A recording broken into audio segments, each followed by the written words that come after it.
One देवी और उनके पुत्रों ने हमें उस दुष्ट मकरासुर के आतंक से मुक्त किया है। हमें उनकी विजय ने दूसरा जीवन दान दिया है।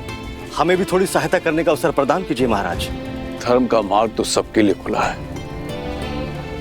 सेनापति जी, हमारी सेना की एक टुकड़ी को कहिए जो इस क्षेत्र में चारों ओर फैल जाए।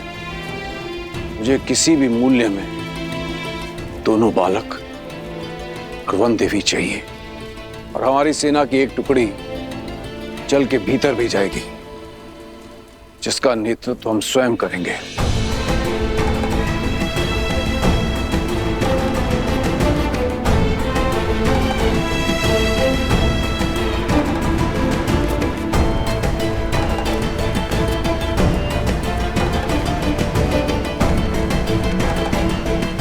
ऋषि, मेरा अंतर्मन कहता है कि वो जहां भी होंगे सकुशल होंगे।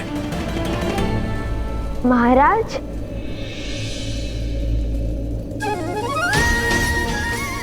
महाराज, हम भी कुशल हैं और हमारी माता भी।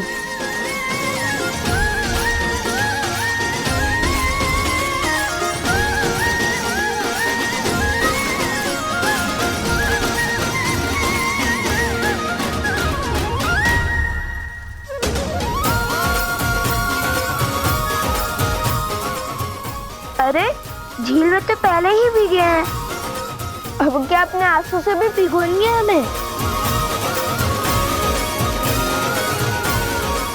जानता था असंभव को संभव करके ही लौटोगे, विजयी होकर लौटोगे। जब उस राक्षस का महल ध्वंस हुआ तब भी तुम्हारे बल पर हमें संदेह नहीं हुआ, किंतु वन देवी कहाँ है? सुरक्षित है। देवी फल्गु की प्रार्थना कर रही है। धन्यवाद जो करना है उन्हें। किंतु मैंने तो भूल से तुम्हें महादिव्य मंत्र दिया ही नहीं। मकरासुर का वध कैसे किया तुमने? दिव्य मंत्र नहीं मिला तो क्या हुआ? हमारे पास तो सदैव ही श्री राम की भक्ति की शक्ति रहती है। मैंने श्री राम का नाम लिया और वो बाण साधा और उसने मकरासुर का वध। श्री राम के नाम में अत्यंत शक्ति है।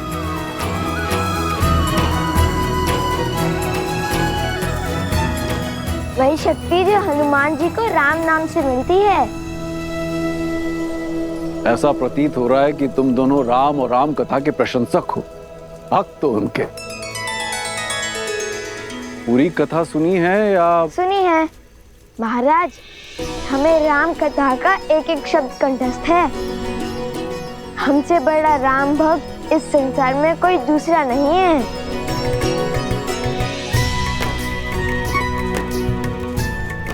लगता है आपने हमारी पूंछ पर ध्यान नहीं दिया।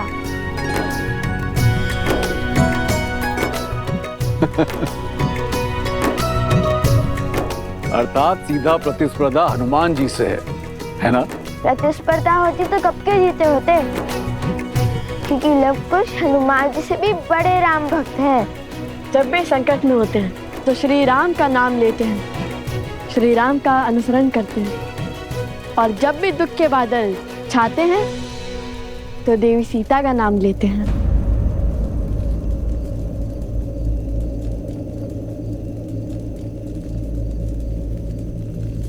सीता?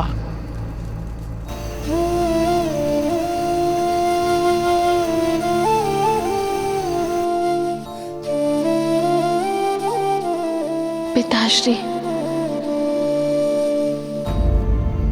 समझ गया, पुत्री की स्मृति में दुखी हो गए। माता कहती है कि पुत्री पिता का घर छोड़ पति का संसार बसाती है, इसलिए पिता की प्रिय होती है। किंतु आपकी पुत्री तो पूरी अयोध्या की प्रिय बन गई, श्री राम की अर्धांगिनी बन गई। भला आपको कैसा दुख, कैसी चिंता? आप चिंतित ना हो महाराज, हम शीघ्र ही अयोध्या जाकर श्री राम और देवी सीता को आपकी कुशलता का क्षम पहुंचाएंगे। अयोध्या? हाँ हाँ, अयोध्या, आपकी पुत्री का राज्य। उनका घर, जहाँ वो श्री राम के साथ सुख से रहती हैं।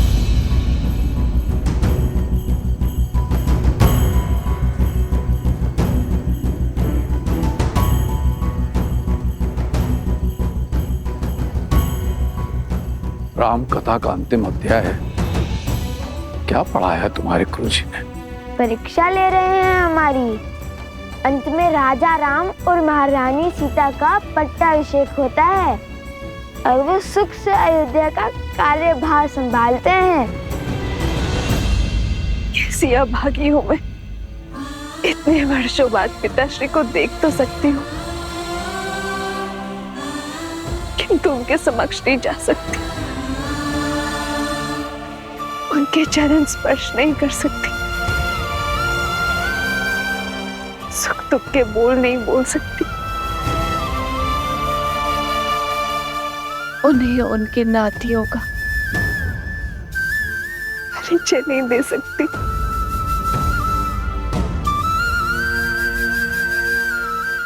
हे प्रभु, कैसा धर्म संकट है ये।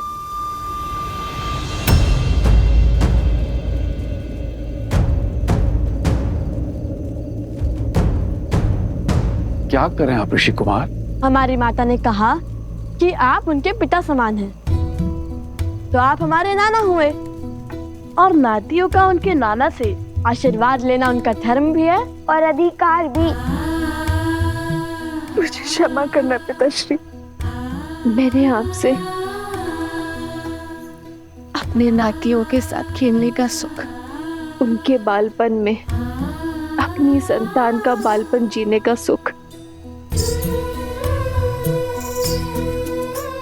उन्हें कथाएं सुनाने का सुख, उनके मुख से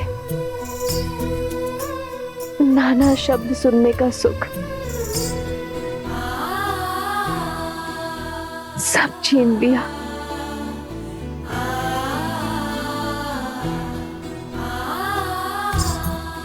कितने अभागे हैं मेरे लवकुश, जो मिथिला के ज्ञान से वंचित है। ननिहाल में उन्हें मिलने वाले प्रेम से दूर रह गई मेरे लवकुश। अब तो साक्षात देवी सीता के पिता और श्री राम के ससुर हैं। हमें शीघ्र ही उनसे भेंट करने का आशीर्वाद दे दीजिए ना। आशीर्वाद के लोभ से प्रणाम? हाँ हाँ जानता हूँ, लोग से प्रणाम करना बुरी बात होती है। किसी के आगे नतमस्तक केवल सम्मान के लिए हुआ जाता है, किंतु मुझे लोभ आशीर्वाद का नहीं, श्री राम और माता सीता से मिलने का है।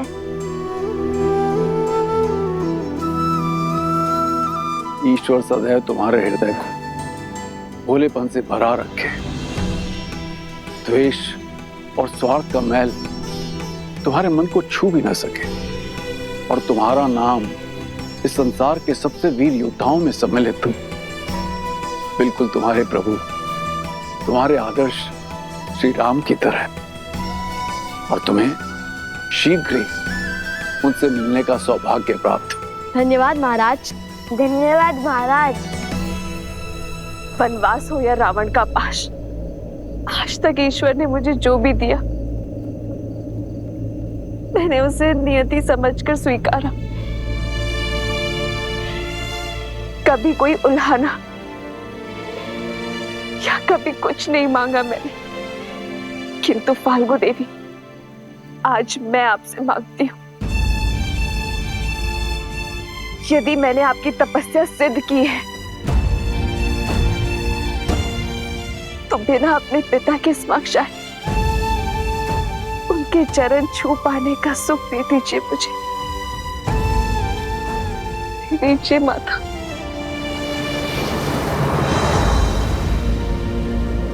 तुम दोनों से मिलकर लगता है कि तुम दोनों मेरे अपने हो, मेरा अपना अंग। जाने की इच्छा तो नहीं हो रही, किंतु जाना होगा, समय हो चला है। क्या तुम मेरे जाने से पूर्व मुझे अपनी माता से मिलवा सकते हो? मैं उनके दर्शन करना चाहता हूँ। अवश्य, क्यों नहीं। मुझे भी वन देवी के दर्शन करने हैं पुत्र। हाँ हाँ, हमें भी वन देवी के दर्शन करने हैं। आइए, माता इस ओर है।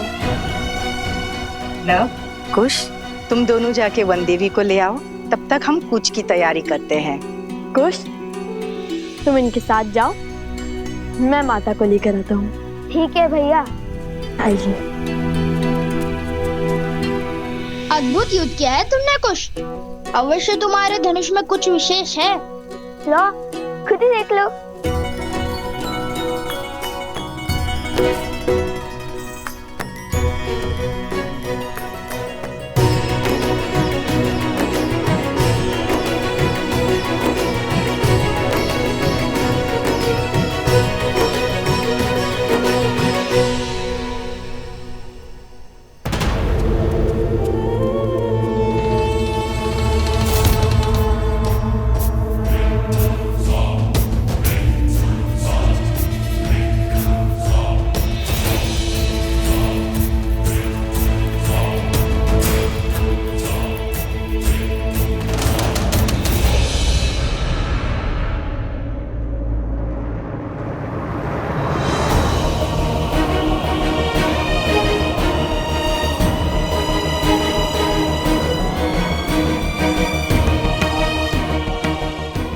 मेरी विनती सुनिए फाल्गु माता, मेरी विनती सुनिए।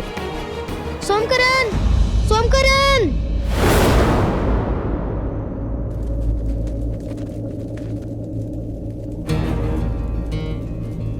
कुश, कुछ तो अनिष्ट है। यह अवश्य ही कुछ की कोई शरारत होगी। आप सब यहीं रुकिए, मैं आता हूँ। सैनिकों, लव के साथ जाओ।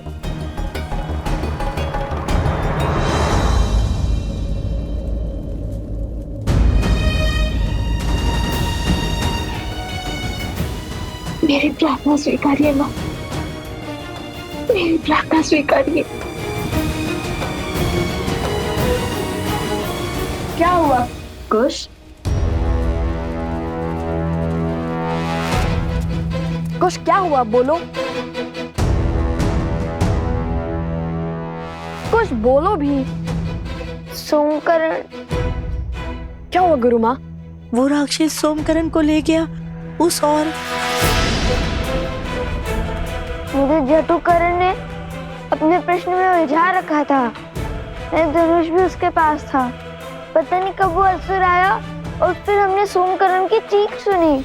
जो भी हुआ ठीक है, किंतु अब शीघ्र हमें उन्हें पकड़ना होगा। चलो कुश। तुम दोनों पहले से चोटिल हो, हम उसे ले आएंगे। नहीं, वो हमारा मित्र है और उसे बचाना भी हमें जाना ही होगा ना। चलो कुश।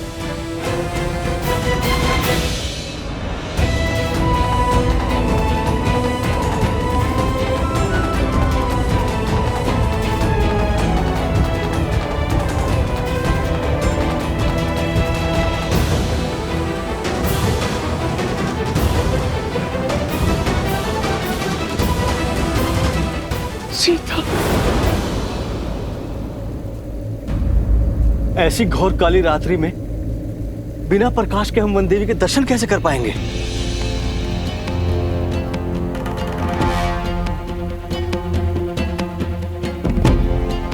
जाओ, वो दीप ले आओ।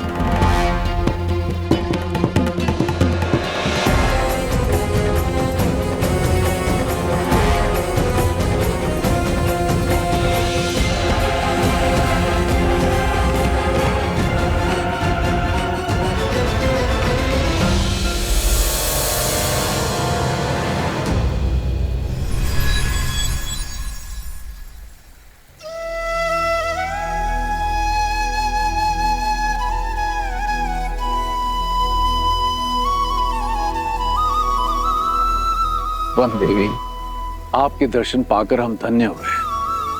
आपके पुत्रों को देखकर दो राजकुमारों का स्मरण हो आया, राम और लक्ष्मण। वर्षों पहले मिथिला पधारे थे। उनकी माता में भी एक परिचित मुख को देखने की आशा थी, किंतु आप तो उनसे भी अधिक अलौकिक हैं।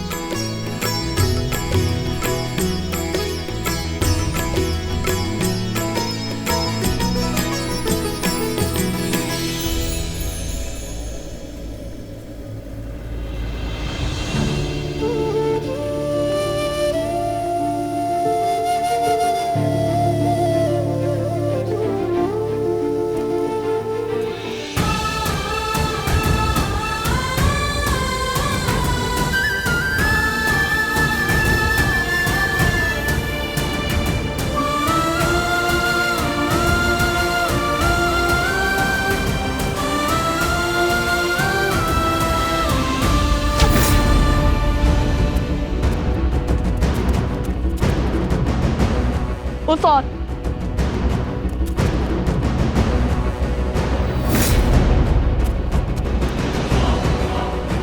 सोमकरण, वो रहा, शीघ्रता करो। रुको।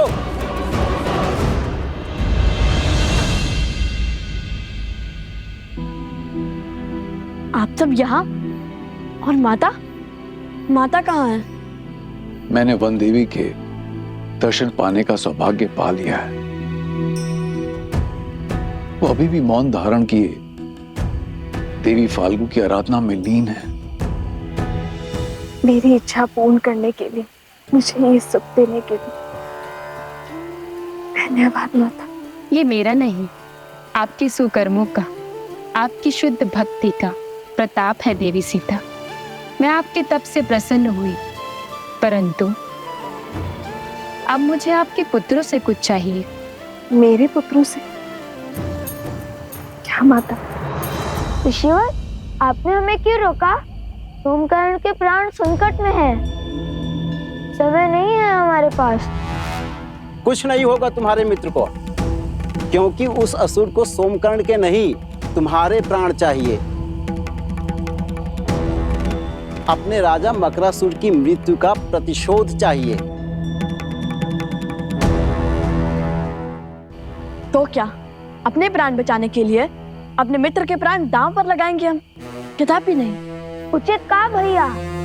वैसे भी जिस राजा को मार गिराया, उसके सेवक को तो यूं धराशायी कर देंगे हम। इसमें कोई संदेह नहीं है कि वो असुर तुम्हारे वीरता के समक्ष टिक पाए। इतने घमासान युद्ध के बाद भी तुम्हारा साहस देख अत्यंत प्रसन्नता हो रही है। ये मेरा सौभाग्य होता यदि मुझे तुम्हारे साथ युद्ध करने का अवसर मिलता। किंतु हमारे तो आपसे कोई पैर ही नहीं है, फिर आप क्या हमारे साथ युद्ध करना चाहते हैं? कुश, वे हमारे साथ असुरों से युद्ध करना चाहते हैं, हमारे विरुद्ध नहीं। ओह, परंतु आपकी आयु? जानता हूं, वृद्ध हो चुका हूं, इसीलिए तुम्हें संकोच, किंतु मैंने इस आयु तक जो अर्जित किया है उसकी सहायता अवश्य लेना।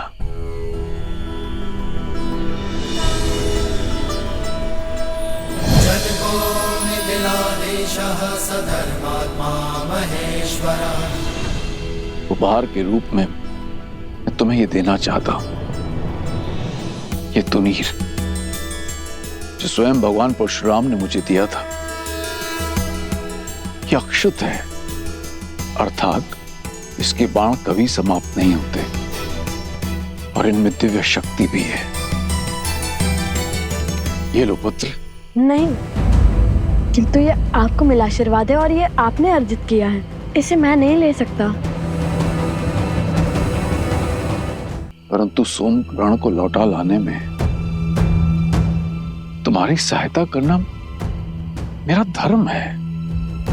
क्या तुम मुझे मेरे धर्म से वंचित करोगे ऋषि कुमार?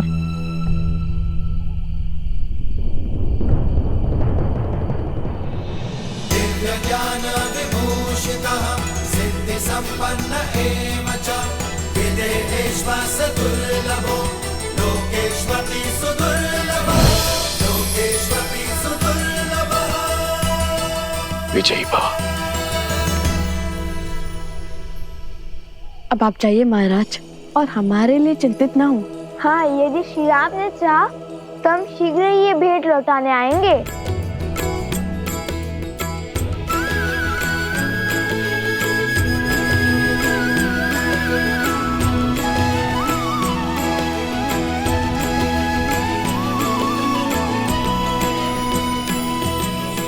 चलो कुश, माता का आशीर्वाद लेकर हम सोमकर्ण को खोजने चलते हैं।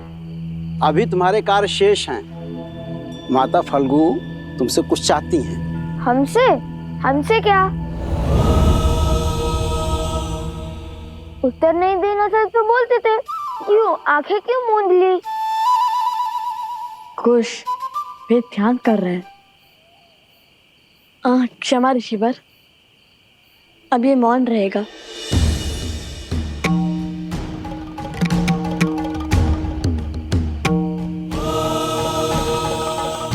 आदेश दे देवी, क्या करना है मेरे पुत्रों को।